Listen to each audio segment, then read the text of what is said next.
Dans ce tutoriel, nous allons explorer l'activité leçon dans Moodle 2.4. Avec une leçon, l'enseignant peut offrir à ses étudiants une série de pages et pour chaque page, les étudiants doivent faire un choix ou prendre une décision. Et les pages suivantes changent selon la décision que les étudiants ont prise.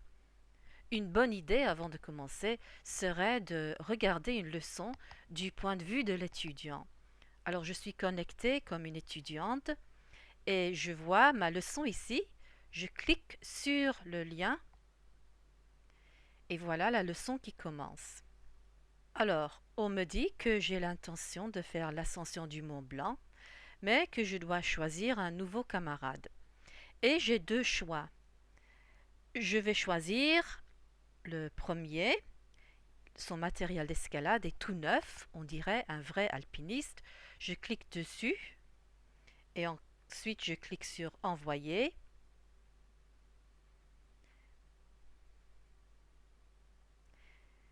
Et il paraît que je me suis trompée. C'est une mauvaise décision, mais je peux quand même continuer. Alors je clique sur continuer et il y a une deuxième décision à prendre. On arrive à un couloir.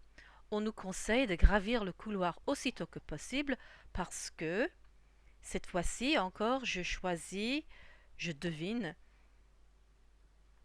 Et voilà, je clique sur envoyer. Et cette fois-ci, j'ai pris la bonne décision. Et on continue et on continue. Avec cette leçon, c'est un peu important parce que si on prend une mauvaise décision sur le Mont Blanc, on risque de mourir et d'arriver au cimetière. Si on prend les bonnes décisions, on va arriver au sommet. Allons voir maintenant comment on peut construire cette leçon.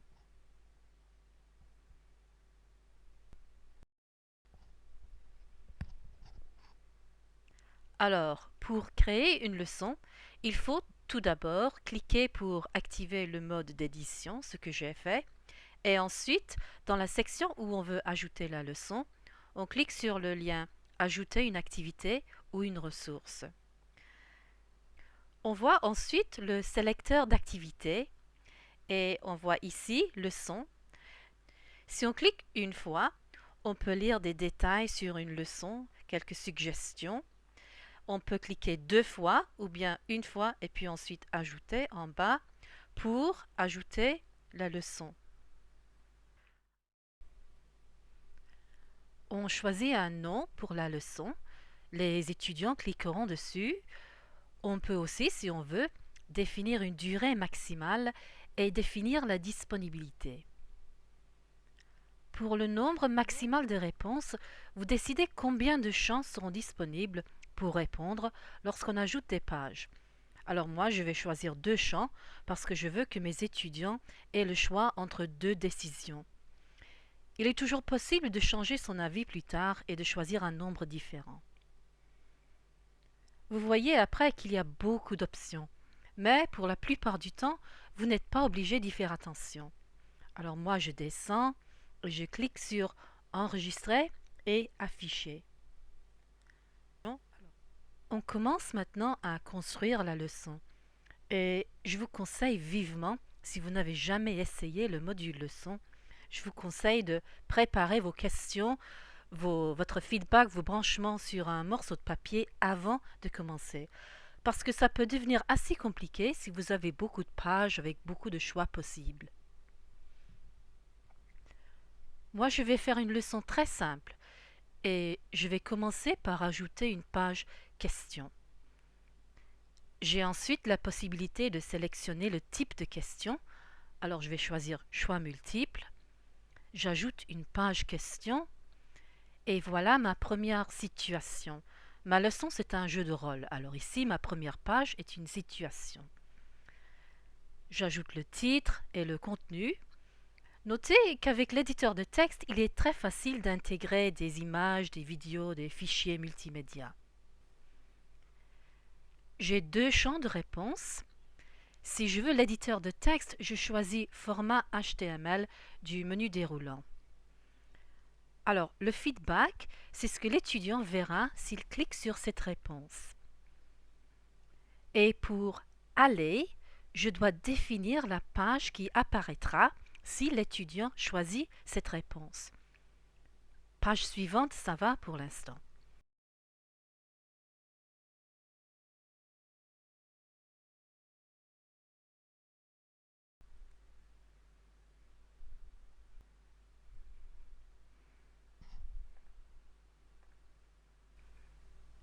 Je choisis le score et j'enregistre la page. Sur cet écran, il va y avoir la liste des pages qu'on a insérées. Le type de page, nous on a créé une page question à choix multiples, et les sauts, c'est-à-dire où mènent les réponses. Et puis des icônes pour modifier, prévisualiser, supprimer. Alors pour ajouter une seconde page, il faut cliquer sur le menu déroulant et on recommence. Pour moi, ce sera encore une question à choix multiples, mais vous avez d'autres possibilités. J'ajoute ma question, ma situation numéro 2, ma réponse.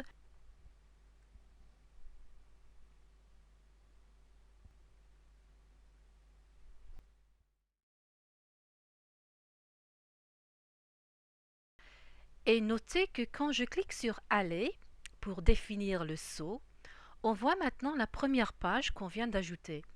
Alors on pourrait par exemple obliger l'étudiant d'y retourner si sa réponse n'était pas suffisante.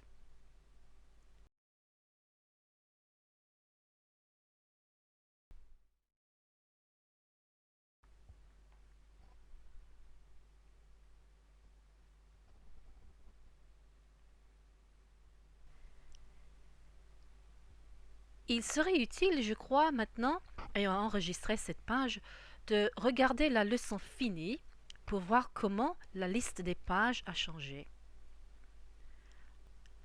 Alors, avec le rôle d'enseignant, en cliquant sur la leçon finie, on voit Modifier. Et voilà toutes les pages avec les types, les sauts, les actions. Il est absolument essentiel d'essayer la leçon pour voir si elle fonctionne comme il faut avant de la présenter aux étudiants. Parce que si les sauts ne sont pas corrects, l'étudiant sera littéralement perdu. Et vous voyez qu'il y a un saut fin de la leçon pour la dernière page. Mais on peut sélectionner fin de la leçon pour d'autres pages aussi. Moi, avec mon jeu de rôle par exemple, si le choix des étudiants est si mauvais qu'ils ne peuvent pas continuer avec l'ascension du Mont Blanc, j'ajoute fin de la leçon et c'est fini. On peut agrandir la liste. Cette option vous donne tous les détails sur toutes les pages. Et finalement, on peut exiger que les étudiants écrivent des compositions. Et vous pouvez évaluer ces compositions ici. Alors, leçon. Succès ou désastre? À vous de choisir.